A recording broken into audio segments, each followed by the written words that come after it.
E ancora caccia all'uomo da parte delle forze dell'ordine per rintracciare ed arrestare gli autori di quello che è stato un vero e proprio assalto ai danni di un'azienda di metalli preziosi di Sandrigo.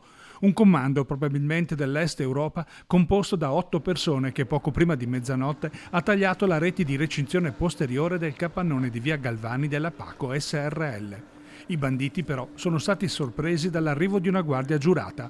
Ne è nata una vera e propria guerriglia sulla strada. Tutti incappucciati e avevano forzato le porte, distrutto le porte blindate, entrati e all'interno avevano già razziato quello che riuscivano a trovare mettendo su dei sacchi. L'arrivo della guardia probabilmente ha bloccato la situazione, hanno lasciato i sacchi, sembra quasi tutto all'interno, sono scappati fuori e nel frattempo hanno ingaggiato una piccola battaglia fra loro e la guardia all'esterno, lanciando verso la guardia i fumogeni, creando una barriera e in più lanciando quello che avevano a disposizione: sassi, picconi, grimaldelli.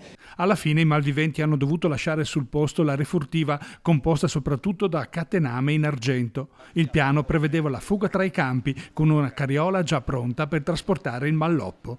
Un brutto segnale anche per le aziende della zona artigianale, già oggetto di episodi simili nel recente passato. Sì, avevano già preparato la carriola per caricare probabilmente quello che portavano via. Non è la prima volta e scappano sempre di lì, arrivano di lì.